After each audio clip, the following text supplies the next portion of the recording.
Hello, hello, hello, and welcome to My Empty Hands, a podcast about the martial arts, typically with a focus on Kempo. As always, I am Reggie Darden, and I am overjoyed once again at a loss for words, excited to have a true martial arts legend and all around awesome person. Ms. Karen Sheperd, and we are going to get into her story and um, yeah, I'm just really blown away by all the wonderful folks that I've been able to have on to talk to, and if you would have got to the uh, young '80s '90s version of me and said, "Oh yeah, you're gonna get to talk to Karen Sheperd," I would have said, quit lying and get out of my face. Um, but yeah, here we are. We are going to get into your journey. Where it all started for you. We're obviously or definitely going to talk about your I guess a fight with Cynthia Rothrock in Righting Wrongs, or also known as Above the Law, a movie for those that may not be familiar with. Excellent martial arts movie, action movie to see that. We'll definitely get into your role on Hercules, the Hercules TV show. Excellent work with that, and also something that I didn't realize until kind of recently, that you were the stunt double on one of my favorite shows, Buffy the Vampire Slayer, and so we'll definitely have to touch on that a little bit too. Um, but yeah, we'll just there's so many things that we'll want to get into, but we'll try. I'll try and contain myself, and we'll keep it to a manageable amount. But yeah, let's start with the beginning. Where and when did the martial arts find you, and where did it all start? Well, first of all, thank you, Reggie, for having me on. I appreciate the invitation. And I'm very happy to see your show be growing, and I'm happy to support it. And I wish you all the best. And um, again, just thank you. I appreciate the time. Um, where did it all begin? Wow, it was a long time ago. The- it began in Oregon, and I was a quite young girl, and Bruce Lee was just coming onto the scene. And I met a girl, a friend, who invited me to her Kajukenbo class. And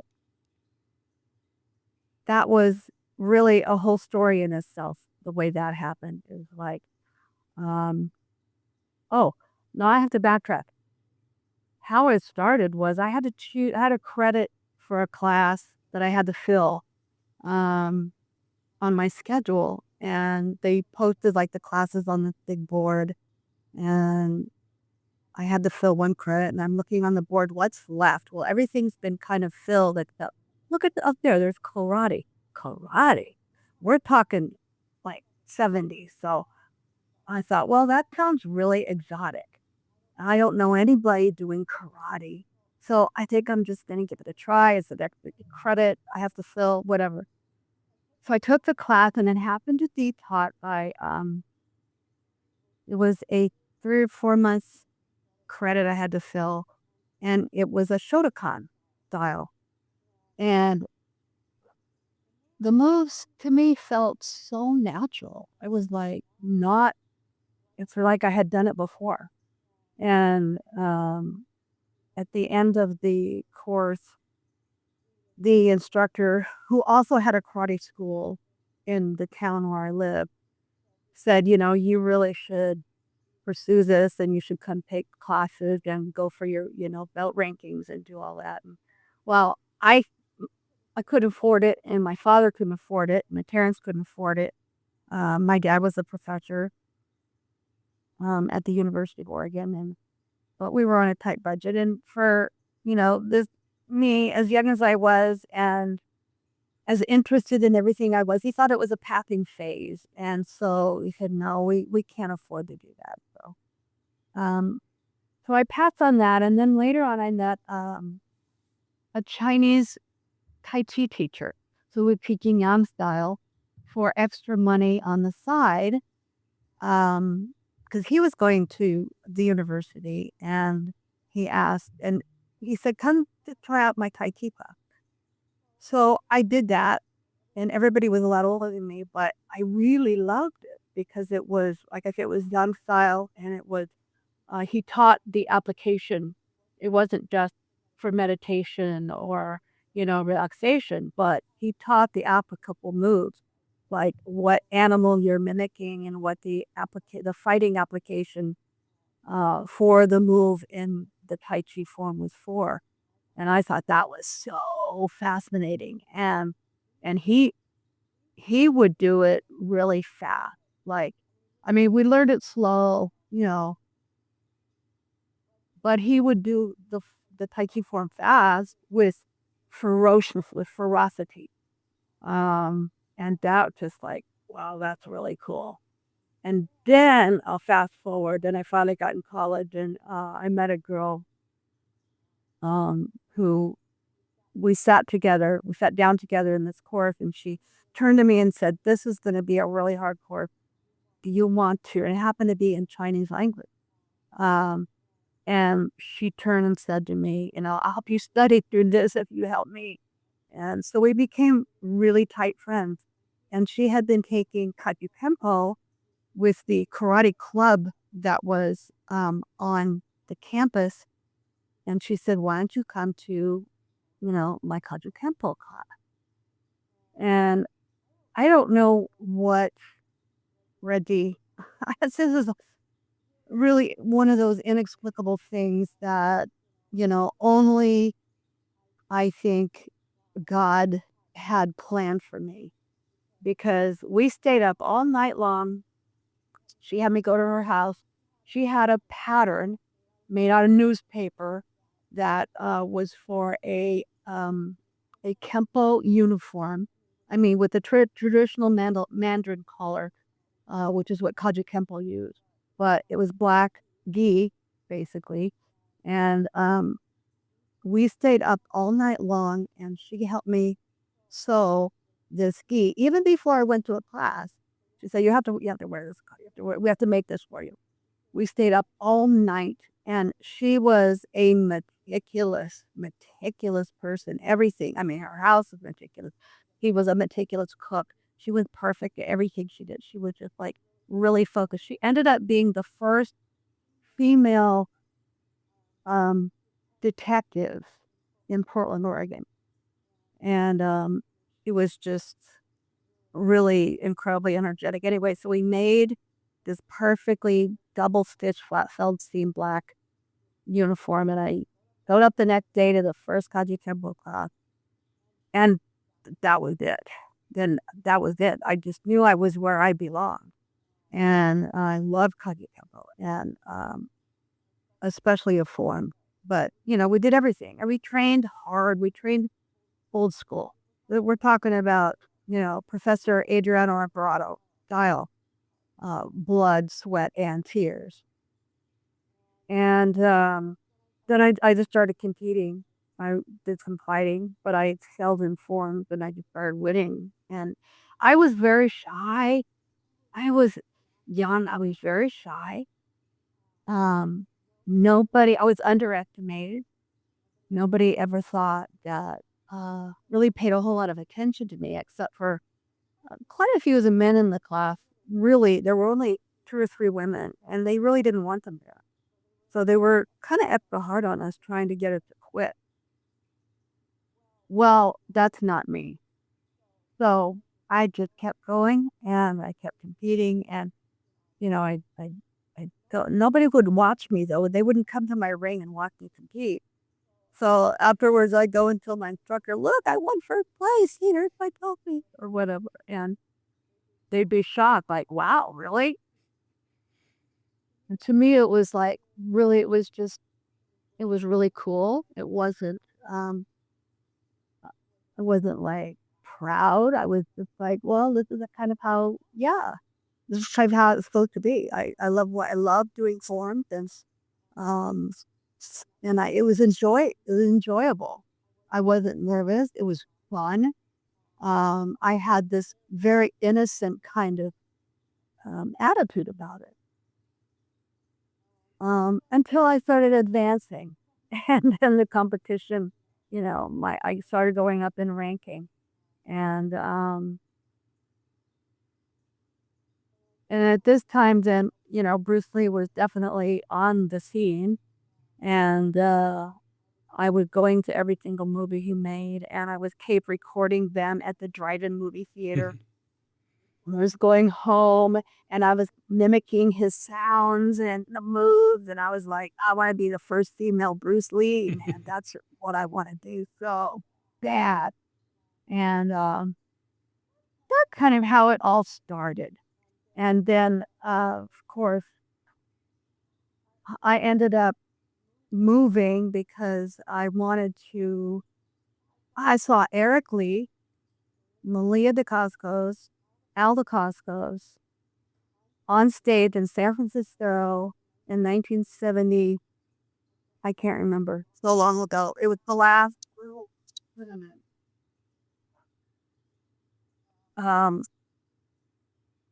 that was held at this big auditorium in San Francisco, and I saw them on stage do their forms, and they were champion. Malia was a champion. Eric was amazing champion, and I said that's who I want to learn from. That's what I got to do. That's It just feels like it's in my blood. It's like, and I went back home. I had driven down there with a group of students. Well, they drove. I rode in a crammed car. We all drove down to the big tournament in San Francisco and drove all the way back home. And then I remember telling my father that I wanted to move to Colorado to study with, at that time, it was Al and Malia DeCosta. They're no longer together. It's now Al DeCoscos and Malia Brunel DeCostos, or DeCoscos Brunel. Um, and my dad said, if you quit now, the chances of you ever going back to school and getting a degree are less than 10%. Just know that. I said, oh, well, I'll go back to school. Don't worry. I will, I will, I will. Well, I sort of did and I sort of didn't. But I did move to Colorado and I studied. That's where I really dove in, and then became a student of One Hap Kido Do, which is a combination art of karate, judo, jujitsu, kempo, and kung fu, Chinese boxing, street fighting, little jeet kune do, that Aldo Costco's had formed.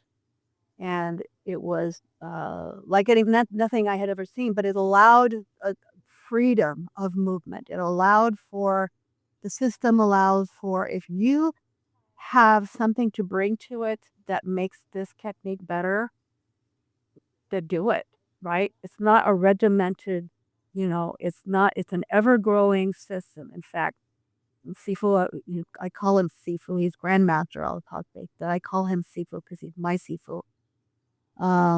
Is still evolving. I mean, he came up with the Costco's tactical style, which is just an amazing street fighting defense. Um, but he always did that, but he's just kind of refined it. And so if a student say can't do a technique very well or whatever, they can adapt it to fit.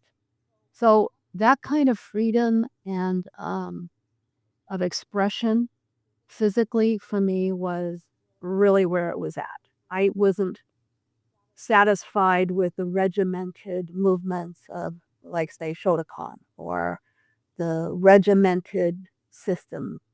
Um, so that's in a nutshell kind of how I got started. Very nice. And then from there, I started competing on the national circuit. Um, I'll let you interject because I'm talking too much. Oh no, no. As I tell many of my guests, one of the things that I love about doing this show is that um, Kempo people, martial artists, like to talk, and that makes my job easier because I don't have to come up with great things to to say. So I just let the guest go, and that's perfectly fine. I did want to. A couple of things that kind of came to mind as you were speaking. Um, One being, I'm kind of surprised that um, going from Tai Chi to Kajikembo, and you being more kind of focused on the form aspect of it. I'm kind of surprised that you didn't gravitate towards like a kung fu type style or get kind of deeper into Tai Chi, and uh, it's quite a switch to go from something like Tai Chi to Kajikembo. Um, I'm not. Well, Oh, go ahead. no, go ahead.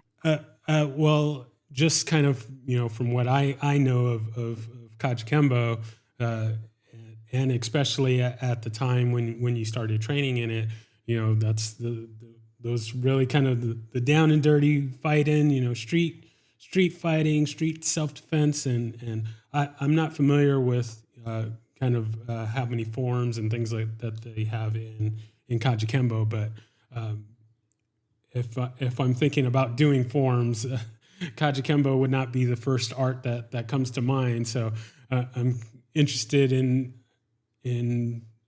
how you kind of made that change, uh, being that you had this kind of preference to one or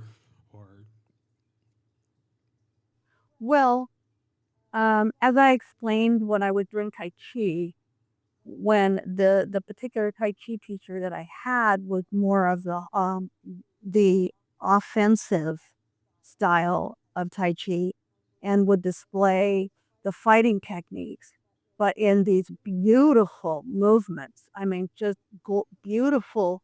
It was it was kung fu. It was not. It was Tai Chi. He was doing Tai Chi kung or kung fu Tai Chi, whatever you want to call Mhm. it. He made it look after we learned the form and we're practicing it slow and we're doing, the techniques like you think of Tai Chi as a meditative kind of focused art. He would do them and show us the fast way. He'd do the same thing fast, hard. He would ki. He would explain what the fighting technique was, but the movements were so beautiful, especially when they were done fast. So that transition really was like a no-brainer because Haji Kembo did have form. It does have form, and you know, w- we bring the same kind of, you know, fierceness and um, a lot of the moves were very similar. Not exactly the same, but um, being a combination style, we're talking, yeah, we've got taekwondo kicks in there and there's, but one hapkido, if you have to really describe it, is kung fu. Um, because kung fu is, as encompasses all art basically. All Chinese style of martial art, not, but yet Kaji Tempo and One Hop Judo combine arts from, other Japanese, I mean, Korea. Uh, they take kind of like the best of the best um, and meld them is the best that I can explain. So Kaji Kempo itself was structured. Yes, we had to learn our requirements, you know. hand technique, kicking technique, combination, there's sparring. You had to know so many forms. I mean, and they're regimented training. But when I transitioned to One Hop Kido, which is even more of a kung fu style, Kacha Kempo is more Kempo. If you have to compare style, right? And the method of training. One Hot Kendo is an offshoot, basically, of Kacha Tempo, created by Altocapo, which encompasses more kung fu, more jeet kune do, more street fighting, more creativity of form. So Malia, who was my forms instructor, created forms for me for my competition years. So once I was accepted by her as the student, which was a whole process, he wouldn't even look at me for a couple of years. Um, she was like, she didn't just train anybody. I would be in C4L's classes and uh, doing quite well with forms that we had there, and he would get on um, the big old Chinese drum. Hmm. We'd do lion dances, and he would have up to our forms to the drum, and it was such a rush. It was so exciting. Well, one day he sat me down. He said, sit down. After everybody left the room, the school, he said, sit down on the floor. Okay. And we sat against the mirror. And he said, it's really too bad that you're not rich. It's really too bad that you don't have money. Because I was scraping by as a waitress. I was doing everything I can to, um, get discount on my classes from him by cleaning the school, helping in the office, whatever, because I couldn't afford them. But he allowed me to help out, and I was so good that they wanted to train me. Let's just be honest about that. I'm not bragging. Um, but he sat me down and he said, it's too bad you're not wealthy because if you had money to travel the national tournament circuit, you would be a champion. I'm just going to tell you that right now. And I just remember, like, just my heart sank. And I went home crying. And I thought, what am I doing this for? And no, I can't travel. I can't fly to these tournaments all over the country to go to double A. At the time, there was only one rating system. Karate Illustrated had the only rating system at that time. And the double A tournaments were where the points were, where you amassed points and you became rated. Well, I, my heart just for like a couple of days, I was very depressed, and I thought, well, I'm not gonna be a champion. He says I'm good enough, but what can I do about it? Well, the fighting spirit that I had within me, and maybe again it was the Lord. I I was driven. I found I did whatever it took.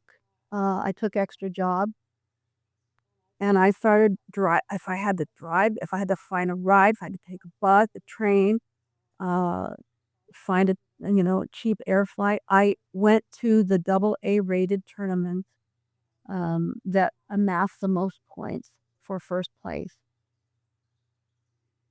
and I was winning. And but I was the only woman in the divisions most of the time. This was 1979, 1978, 77, 78. A lot of the A-rated and double A-rated tournaments did not even have forms kata divisions for women at all. And I was the only woman rated in the top 10. I was rated number 4 at one point. Um, uh, I think John Chun was number 1. He was number 1 for a long time. Um, but, you know, there was, women would come up to me at these tournaments and they say, wow, we really love what you do and you're doing so well. Um, we just don't want to compete with men. It's like, how can you possibly even, um, it doesn't seem fair. And that didn't sit well with me at all. And I thought about it and I thought about it and I arranged a meeting. I called Renata Barden, who was the editor of Karate Illustrated magazine, who that was the only rating system at the time, like I said. And I was just so innocent and so like brave. I look back on it because I was so shy. I thought, you know what, if there was a rating for women in form, the kata, then more women would come out of the woodwork to compete to go after that title. And I presented him with this formal letter that I had typed up, which I have somewhere. Um, and I arranged a meeting. We had a personal sit down meeting up at Rainbow Publications, Black Belt Magazine, Karate Illustrated. And here I am, this young person. And he was so respectful and kind. He said, well, I think you're right. He said, I think it's only fair that women are rated separately. They're rated separately as fighters. Why shouldn't they be rated? They're rated separately in gymnastics and every other sport. Why shouldn't they be rated separately in college? He said, we have to convince tournament promoters to even have divisions for women. So how are we going to do that? He said, first, I want you to get a petition together, have all the other women who compete, which was a handful. There were a few. There's Belinda Davis, Lori Clapper. There was just a handful of women that competed at these national tournaments. And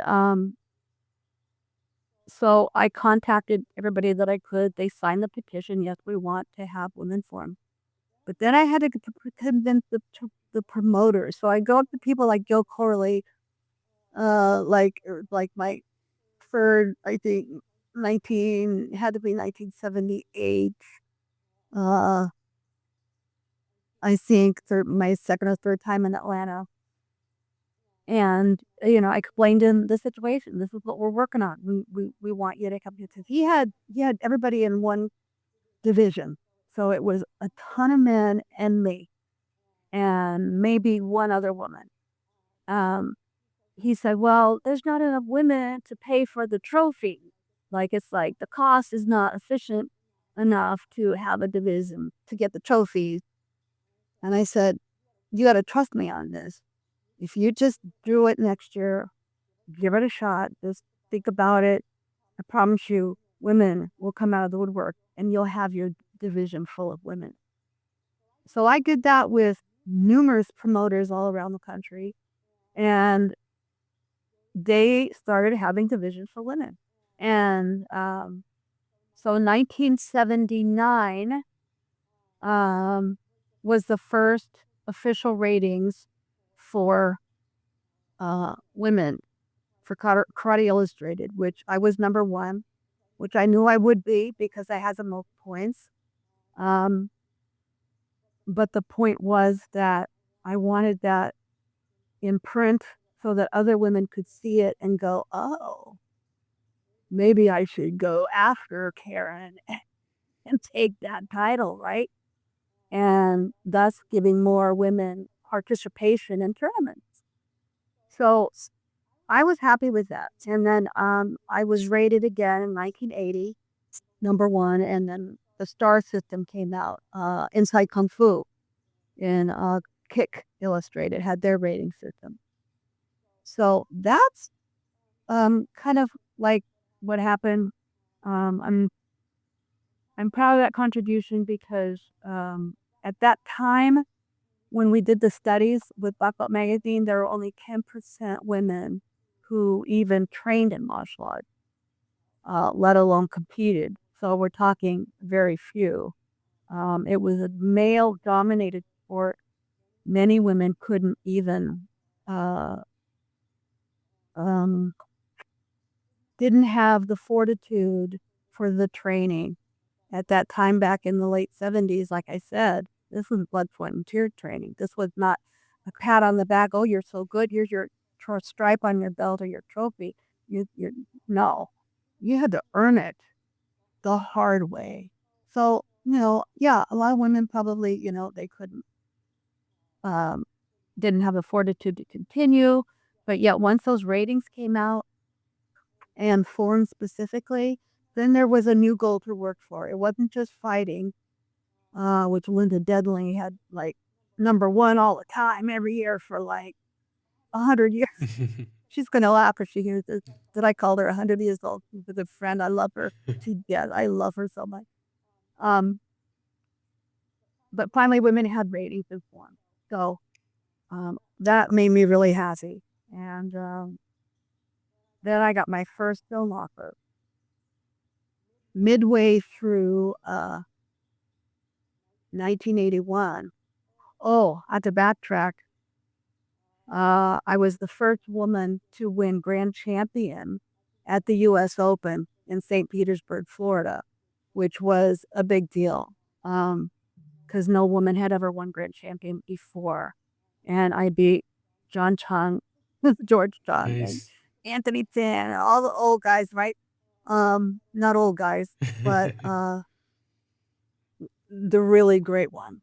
And that was filmed actually for television. I have that footage. I still have to edit it and post it because it's sitting there. But it made the national nightly news because it was so rare. It never happened before. So that was kind of cool. But then midway through 81, my last tournament was at the Diamond National. And I won that tournament, actually beating Lori Clapper and Cynthia Rothrock, who came in. It was like Lori was second, Cynthia was third, and Belinda, or it wasn't Belinda, I can't remember. But I had gotten a call that morning, or it was like that day before, from Tadashi Yamada, who asked me if I would come to Japan to star in his movie called The Shinobi Ninja. So I did. So that was my last tournament, and I was on a plane with Eric Lee headed to Japan. Very nice, very nice, very nice. So yeah, that dream of being the female Bruce Lee was was starting to come to fruition there. I was visualizing it. Very nice, very nice. We'll probably want to. I'm gonna kind of jump around here because there's, like I mentioned, there's so many items that we want to touch on, but we'll kind of bounce around I here. will let you run with it. Well, like I tell all my guests, we're gonna have to do part 2 and 3 and 4 because there's just so many things in your career that you've done that we'll won't be able to get into them all on an hour or so show. So we'll definitely have to arrange more. But I'm gonna kind of let's see, where do I want to go here. I do want to touch on the fight with Cynthia Rothrock in Righting Wrongs Above the Law. That movie is where I first got on the Karen Sheperd train. So just how did that come about, and maybe you can just kind of talk a little bit about that scene. And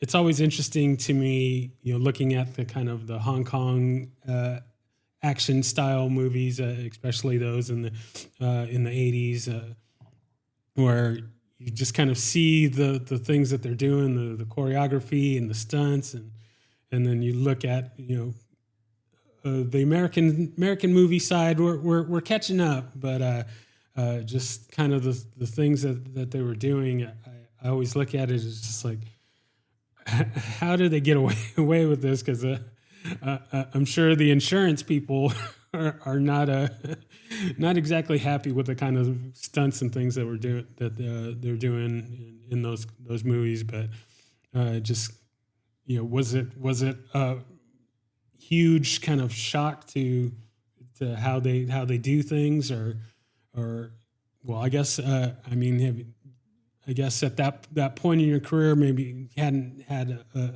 super ton of work in the biz at that point, but just kind of what were your thought experience, maybe touch on a little bit of the experience of that. Absolutely. Was it a shock to the system? Yes. Um, I actually turned that project down 3 times before I accepted it. They called my agent. I had done a couple of films and had worked in Los Angeles locally doing filming, and I they called and it just wasn't enough money. It was like they didn't want to pay me anything, and I didn't want to fly all the way to Hong Kong, which takes forever. And the character, I didn't even have a script. They didn't even show me any kind of script. It was just like, oh, first of all, there was an audition. So there was an open audition my agent got for me. He said, oh, they're auditioning girls, women, for a movie that's going to shoot in Hong Kong. So I go, okay. She said, just go see what happens. So I went down in Hollywood somewhere, and there were all these women, actresses. I didn't see any other martial artists that I knew, except one. Most of them were actresses who said they did martial arts. But I got into the room, and in the room was a Hong Kong stunt team, and nobody was speaking English. And they just basically said through a translator, or the person, the casting director said, they just want to see what you can do. Tell us what you can do. Do some moves. And the room was really small. So I did some moves. I just did, the best that I could with the room that I have, and kind of made up a kata and did some kicks and punches and whatever. And a few days went by, maybe a week, and my agent called and they said, well, they're giving you an offer and they want you for this part in Hong Kong. And I said, well, I really, really want to focus here. I really am not thrilled about going to Hong Kong, especially for the amount of money that they were offering, which is really ridiculous. Really, really, really ridiculous. It's not where my focus is. And so she turned it down, and they called her again and they offered some more money. And I said, no, I would rather not. I didn't even show me a script. What is it? What am I going to do over there? What is it about? Um, had no information, right? And then the third call came in, and she said, okay, Cynthia Rothrock is the star of this movie. There is no script, and she wants you there. And they're going to offer you a little bit more money. So I caved, and I just, okay, let this be an adventure. Let this be a learning experience. Um, and I went, and it sure was. It was a complete shock. For one thing, no, they don't care about insurance. They didn't care about your insurance. You could tell in the film, it's hilarious because you can see our male stunt doubles. They didn't hide them very well. We both had stunt doubles for some of the more dangerous things. Yeah, I would think so. But for the most part, I would think so. I was actually yeah, watching that scene earlier today, and I was just looking at it. It was like, as much as that, I would love that you and Cynthia would do some of the things that they do in those movies. It's like on the other side of it, it's like, no, I do not. I want you to be around to make more films, and I don't of course don't want anyone to get hurt, but if someone's going to get hurt, no, it was let's get crazy. a stunt person to get hurt, so the stars can stick around and make more make more movies. Well, I'll tell you, everything that we did, the punches, the blocks, the kicks, it's all us. And all the direction, the only direction that we got from the director was harder, harder, faster, faster, harder, harder, faster, faster, faster, harder, faster. And over here, like they film maybe at the most 10 moves at a time, and that's pretty easy to remember. They do a lot of cuts, a lot of edits. Back then over there, we're talking 40, 45 moves, 50 moves, and with only maybe 5 minutes to rehearse it. So cameras rolling, uh, there's no stopping going, what's the next move? We just had to go, no matter what, if we couldn't remember or not. And we had to, the contact was full contact. I mean, our arms, our legs, our what. Cynthia got to wear pads because she had loose pants and a loose shirt. And what did they give me? Skin tight pants and a short sleeve shirt with no pads. Long story short, we were taken to Chinese herbalists at nighttime who cured us of contusion and these horrible bruises with the dip-dap-chow, and just like we would be screaming in pain while this man would like be curing our bruises so they wouldn't show on camera. Yeah, it hurt really bad. There was there was a lot of pain. It was full contact. Um, and the pace and the power, it was like nothing I had ever experienced before. And it wasn't easy, and nobody spoke English, even though they could. So it was kind of difficult. Um, but yet, you know what? I just powered through, and I'm glad I did it because it was really great experience. It was night and day from how they film here to how they film in why the Hong Kong movies look so good. Why do we like to watch those fight scenes? Why we like Jet Li, Jackie Chan? Why do we like, all the old movies? Because they're really real. I mean, they're really hitting hard and really going at it, and there's no cutting. And there's a lot of long shots, a lot of wide shots with no stopping. So I have a lot of respect for that. But no, it wasn't easy, but it was a great learning experience because it made my fighting better. When I got back home and in everything else I did, I was like, I was just blown away, and it completely changed my style of film fighting. Very nice. Well, I can definitely thank you for doing that.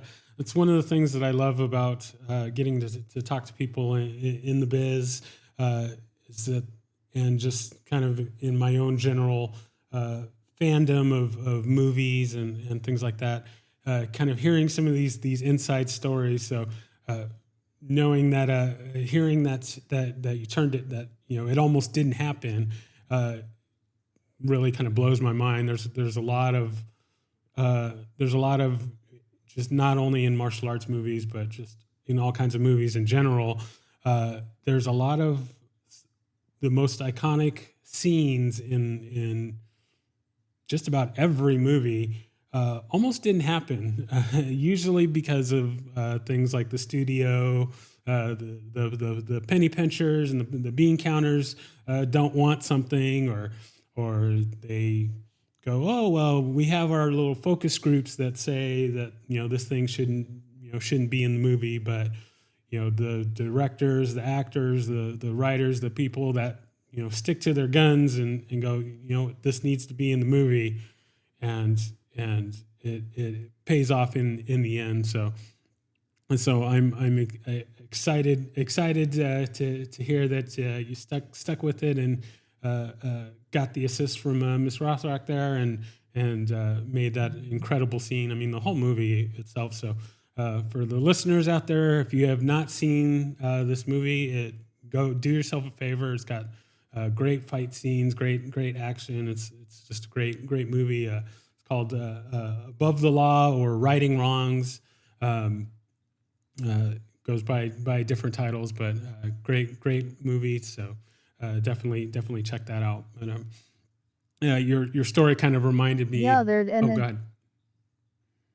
oh, no, I was just gonna say there's been 2 new DVD releases with commentary, Oh, okay. I did not um, know that. also by, yeah, 2 different companies. I can, um, go grab them and show them to you real quick, or I can tell you about them. Anyway, yeah, last year, well, year before last year, 2 different film companies did, DVD releases with books that have still photos from the whole movie and also, um extras on the DVDs. On one of them, I do like a half-hour, interview about the movie on one of the DVDs, so, Okay.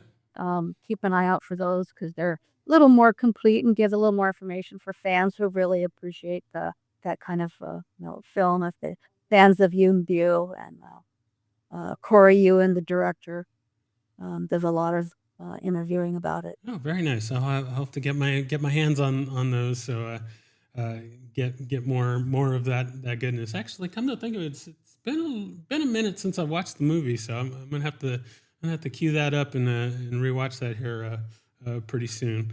Um, but the story kind of made me think about and kind of spoiling this. So I interviewed Keith Cook a little while back. As we're recording, that episode has not been released yet. I need to get to working on that. But uh, yeah, he mentioned we talked about some of his roles and um, he was kind of mentioning just yeah, that's a very different, fast-paced setup for setting up these fight scenes and whatnot. Um, but Mhm. he had a lot of interesting stories about things in his career that I had no idea of. And I won't spoil that for the episode, but it just made me kind of curious. Right. In your career, has there been any roles that maybe you were up for that you didn't get that maybe you wanted to share, or were there any Mm. roles uh, that you wanted to that or like you wish you could have uh, had that role, whether or not you were actually up for it or not, but just a certain movie or something, and it's like, man, I wish I could have been in that role. Is there anything like that? Yes, there is one. There is one.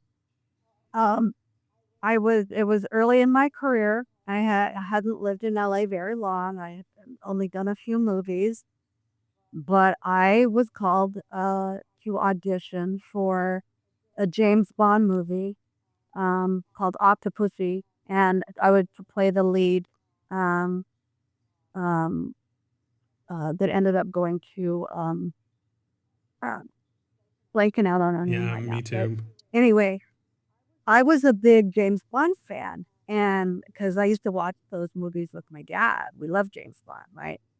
And so, I went to the audition. I passed the first round of audition, got a call back, passed the second round of audition. Plus, this lead role actually, had some fighting in it and needed an actress that could actually throw a punch and a kick and, look reasonably, believable doing so. But it was a lead role. It was the lead bad guy in the movie. Um, so then it got narrowed down to 10 women that were chosen to meet Albert Broccoli, the producer. So I got to go meet Albert Broccoli one-on-one in his office, right? And we're talking about the scripts and I was so young and so naive and so inexperienced. I was not ready for that. I was not I had barely I mean I had been studying acting for like a year and a half maybe, but I was raw. I wasn't it wasn't my time. I wasn't ready for it. It was out of my league. But yet he was so kind to me and he was so respectful and he treated me like I was a possibility. He treated me with such respect and kindness. I have no other word for it. It was like I was like inside I'm like, "Oh, I'm in the producer's office of the James Bond movies and a chance to be a James Bond girl. Oh my." I was like out of my mind, like inside. I'm not acting like that. But he knew that I was not ready. He knew that I was, needed a few more years of getting some acting studies under my belt. But the fact that I made it that far was really exciting and wish that, I had had more experience as an actress um, because I studied with all the great acting coaches later, but I wasn't ready. So that one was like, oh, that would have been so cool, right? Oh yes, yes. No, I'm. But not meant to be. Yeah, yeah. No, I definitely get it. I'm. Once again, that's why I love getting to talk to folks such as yourself. Um, just to hear. I mean, that's a huge role. Like I mentioned, Keith Cook had a similar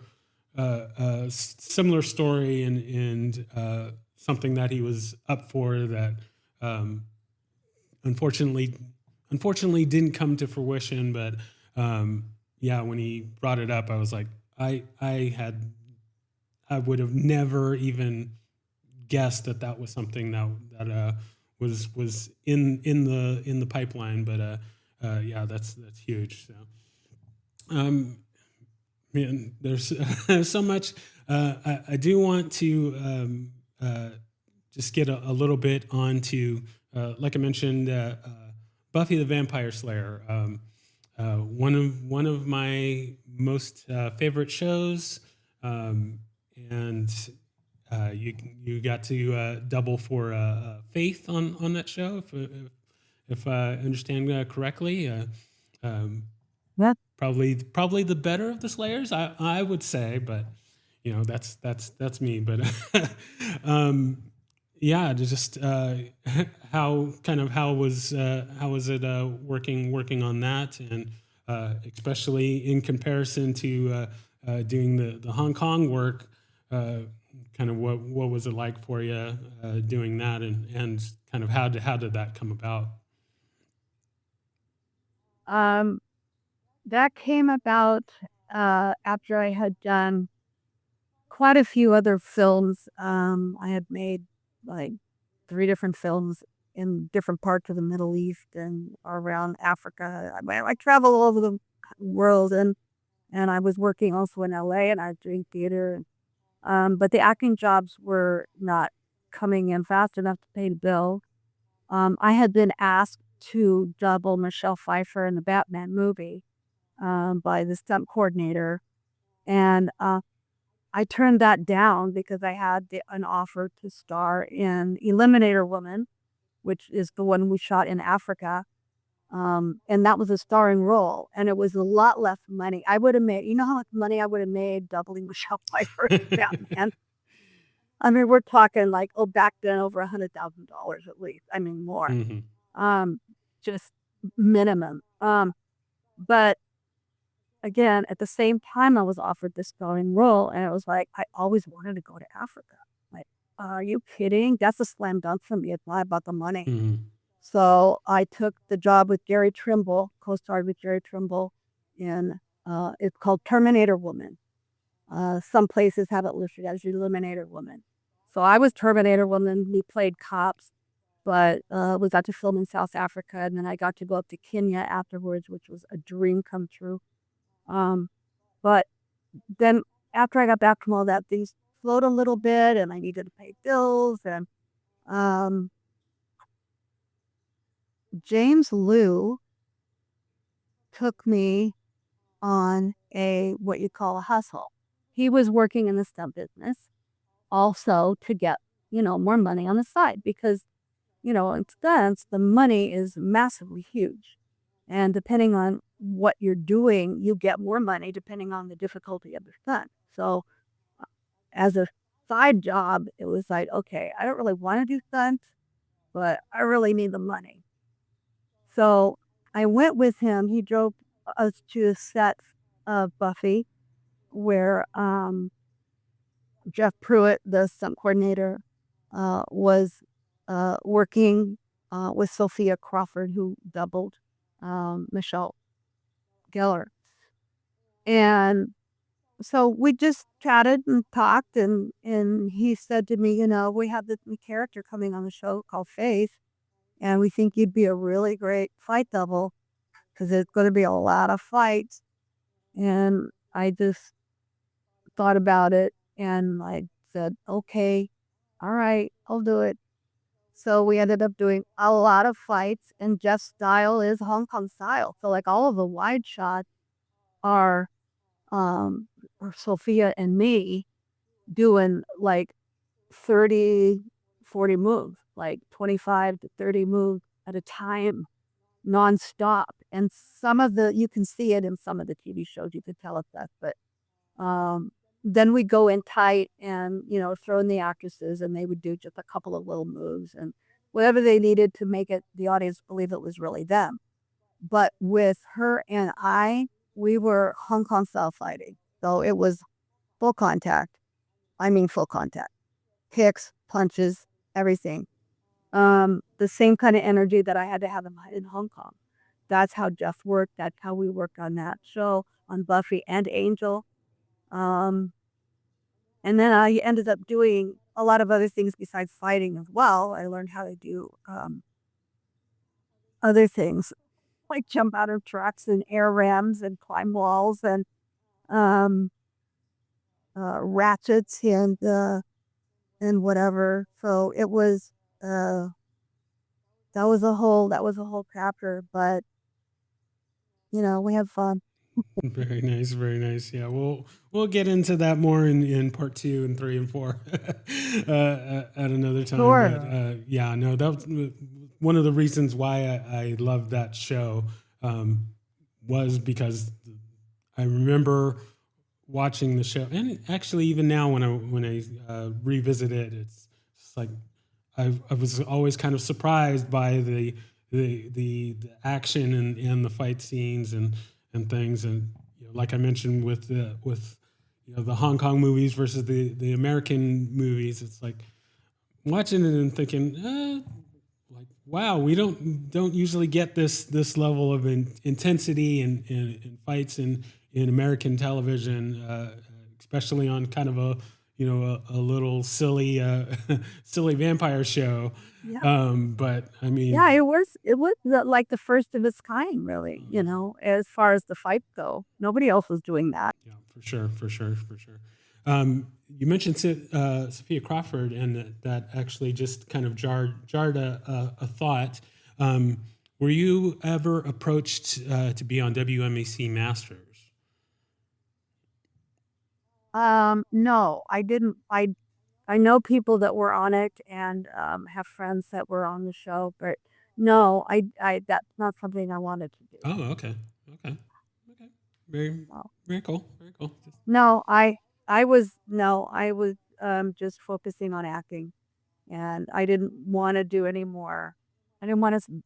I already had slammed my body all over the place, and really didn't need any more of that. Gotcha, gotcha, gotcha. Sounds good. Okay, so we're flying through time here. So I'm gonna move on to one other topic here, and then we'll head into our lightning round. Um, Uh-oh. Okay. but before we get to that, so I'm curious. Since you were doing the acting thing, did you do any of the teaching as far as martial arts goes? Did you kind of get into that at all, or was it just focused on the showbiz career? Yes, I did. I taught some group classes. I taught privately. Um, I had a whole gym set up. in my home and had some, yes, I did. I did have paintings. And were you a fan of that, or did you I maybe? love painting. Oh, yes. No, actually, always wanted a school and wrestled with that concept for quite a long time. Um, but it just never came to fruition, like the actual, business end of it and thinking it through and setting it up and is that something I really could I didn't want to do it if I wasn't going to give it my all, but did I want that to be my all? No, I still wanted to do films. I still wanted to pursue acting. Um, that's where my heart was, and I didn't want to do it half-heartedly. But I thought, okay, teaching privates and teaching in a small environment, whether we're in a park or in my gym, or at someone's house, whatever, at least I'm teaching someone. I'm passing along the knowledge, and I'm helping them grow and learn something new that they had never even tried before. And um, I loved encouraging people. It didn't matter. I taught people who had disabilities, which I guess that got handed down from my father, who was a professor of special education. And I grew up while he was getting his degrees around people with disabilities because he had to qualify for his degrees by working with handicapped children and people with disabilities. So I would go with him on these outings to go bowling with kids that were mentally retarded or they had disabilities or whatever. And to me, it was normal because that's what we did. And so I kind of continued that when I was teaching privately and encouraged people with disabilities to be able to do the martial arts no matter what their disability was. And that opened up a whole new world for them. And so, why would I not want to do that? Again, was that God? I don't know. But that was special to me, even though they were small groups and it wasn't a big school and it wasn't about money because I wasn't making money at it. Um, but teaching was definitely important in the way that to me that I could see someone learn one thing, if it was one thing, and the joy that they would get from walking away going, "Wow, I I learned one thing and I did it really well." That was everything. Very nice, very nice. I like it. I like it. All right, so we are going to move into our lightning round. Just a few little questions as we head towards wrapping up here. First one being, Okay. do you have a favorite technique? Well, probably uh jump spinning hook hits, uh jump spinning outward crescent kicks. Very nice, very nice. I like it. I like it. Right. Do you have a favorite form and or set? My competition form, uh, I had two major competition forms that I used. Um, I had more than two, but I kind of stuck to the two during the national circuit time um, because they were so memorable, and I was so successful. I was winning championships with them, and they were custom made for me by my forms teacher, Malia DeCosco Burnell. And she also taught me the steel whip chains, which no other woman was using at the time.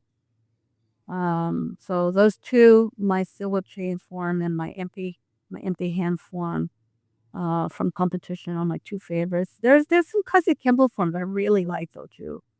But those two are, in my heart. No, I feel you. I can relate to that. Very nice. Very nice. All right.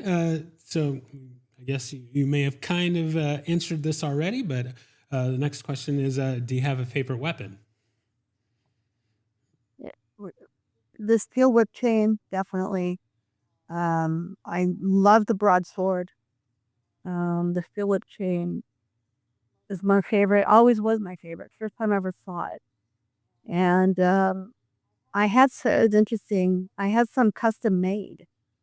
Um, I had seen the Chinese chains and to me, they seemed really easy, like light, and they're meant to be so that they whip around real fast. But I must have been out of my mind. But I had these chains made that weighed probably 10 times what a regular Chinese steel whip chain made. And had these big handles and they were on ball bearings. So they spun really smoothly. But I watched the video now of me do it and they were so heavy. It's like, I'm like trying to get those things around. And it's like, oh, they made me stronger. Looking back on it, maybe I should have used the plain old training machine. It it it would have made for a faster, more exciting. But hey, I did okay and I won. So what can I say? Yeah, you made it work. If you used the regular, you'd be slightly less awesome. So we can't have that. So I like that you stuck with it. All right. So then the next question: if there's anyone that you could train with, living or dead, fictional or non-fictional, no, I'll go ahead and add in the besides Ed Parker, who would that be? Besides that puppy. Uh, you know, I would I really wish I could train with my instructors now. I really wish that I could go to Hawaii for like a long time and train with Aldo Cosgrove and learn the tactical system in more detail. It's so awesome, and he's still going at it, and he is still amazing. He is like, I mean, and then I would love to spend time with Malia, the Cosgrove Cornell, and train with her because she's so um she pushes me. She pushed me, so hard, and she's such a good teacher and so strong and supportive. But I'm not able to do that right now, and I wish that I could. Who knows? Maybe in the future, but I don't know. Well, So fingers I would crossed. have to say I would like to have update trainings with them because they're who I truly admired, who I set out, who I left my home for. And when I was with them, it was a very short time. I was really only there maybe 2 years, not even 2 full years before I hit that national circuit. And they went to Germany and their school closed and they moved, excuse me, they moved to Germany. So I didn't get that much time training with them. So that's why I'm saying them now, because there's a lot of knowledge I didn't get. I have I have a lot of it written down, but it would be really nice to just go back and like train with them again. Gotcha. No, they are two of the greats. So yeah, I could, I would definitely like to do the same. So yeah, I like that answer. It's a great answer. All right. So then the final question: what is something that always motivates you to train? So I use the example of the training montage in the movie Rocky Four. For me, anytime I watch that scene, he's lifting the boulders and chopping the wood and running through the snow, and the Hearts on Fire is playing, and I watch that and I'm like, I'm ready to hit the mats. I'm ready to hit the school and get training. So what is that? What is that Right. for you? It could be anything: a movie, a song, just whatever inspires you and motivates you to train. Rocky 1. Ah, nice. No, seriously. I mean, I just rewatched. We just rewatched it not too long ago, and it's still, oh, he's hitting the streets, and the kids are following him, running up on those stairs. It's like, oh, that, yeah, come on. But nowadays, what motivates me is like s- to be able to keep standing. So it's like you if you know you lose it if you smooth. What's the saying? You know, Yeah. so got to keep moving, got to keep training, um, just for health and just for vitality, and not only physically, especially physically when you get to be my age, um, but mindfully as well. Physically, spiritually, mentally. Um, when you get to be my age, then it's even more. I mean, that's how I was raised at the beginning. When I started Kage Tempo, we focus on body, mind, spirit. We used to even pray before class. What happened to that? Um, but fast forward now, I mean, through everything I've been through, um, it's kind of like, yeah, body, mind, spirit, um, because I need to in order to stay healthy. Very nice. I like it. I like it. All right. So our final thing here is shameless self promotion. So if you have anything that you'd like to plug, or if there's anything that we didn't cover in our part one, hint hint, that you want to make sure that you got out there, you have the floor, and say whatever you like. Well, I'm on Facebook, Karen Sheperd. The only trick is you have to spell Shepherd correctly. I will put It's the proper phonetic. spelling in the show Nobody notes. ever gets I'll put all the it. links and stuff in the show notes, so we have it correct. Yeah, it's Sheperd. No extra H, no extra A. Just Sheperd. Karen Sheperd on Facebook. Instagram is official Karen Sheperd. Contact me there. Follow me. X is at Real Pay Shep. Um, People can follow me there. I'm way behind. I have my website is down and being completely revamped, so that'll be back eventually. But yeah, people can reach me there, follow me there, contact me there. All right, sounds good. Like I mentioned, I'll put links to your stuff in the show notes, and make sure that all your fans can find you and get you some new fans. I mean, everybody should already know about your work, but we will reach out to those that have been living in a cave, and get them to see what Oh you're yes, doing. one more. Shameless. Can Oh I yes. just? And Oh, I'm so of course. sorry. No, go ahead. I'm putting out a call to action to the whole world, the whole country.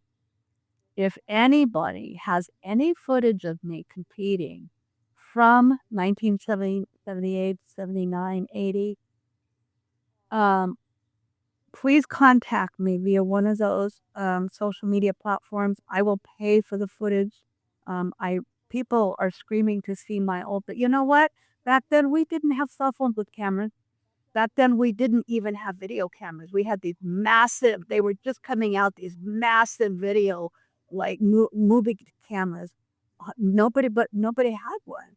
So I have no footage. I have no real footage. There are 3 TV shows that did bits on me, or did um, segments about me that film me competing that I still have to have edited and uploaded. So I will be adding more to my YouTube channel of from those TV shows that show me winning a grand championship and competing at some other things. But as far as the old raw footage that people might have taken with their movie cameras, their little, 8 millimeter whatevers, if anybody out there has filmed me from the audience, and still has that, please contact me because I have people asking for it. Very nice. and want to see it. And I want to see I it. do too. I do And I too. will, like I said, it's history. And it would be wonderful if you know someone some people do have that footage. It'd be great. It'd be marvelous. Excellent, excellent. Yeah, yeah. I want to see that. I want to see that too. So yeah, everyone, dust off those VHS and whatever else that you got, and let's find that footage and get it out there. So yeah, I'm excited.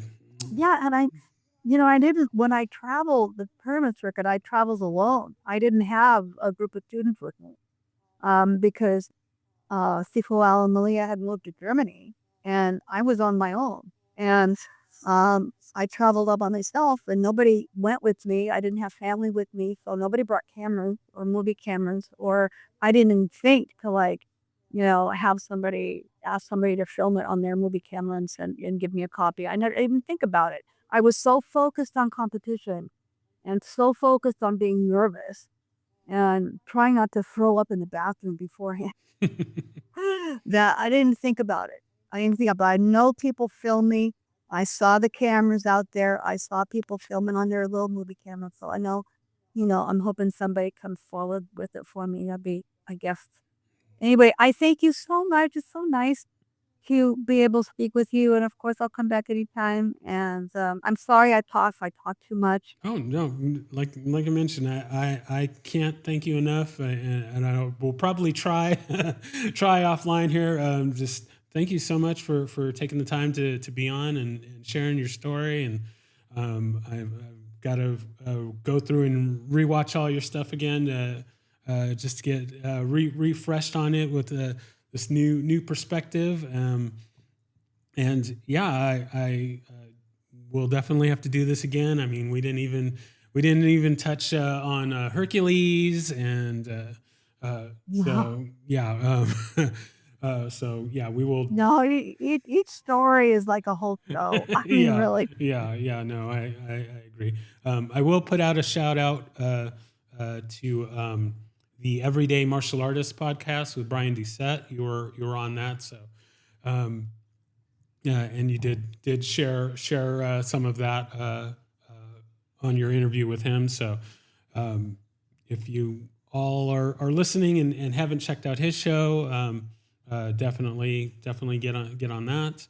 And yeah, I just That's great. That's very nice of you. Yes, Brian got a great show. Thank you for that.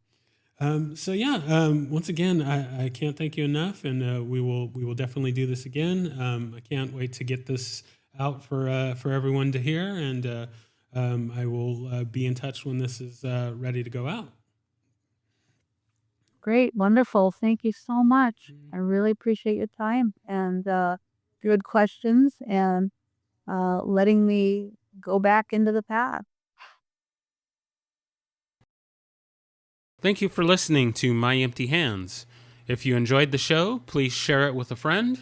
If you didn't enjoy it, please share it with an enemy. If you'd like to be a guest, or if you would like to recommend a guest for the show, please email me at podcast@talkingkempo.com. Thank you.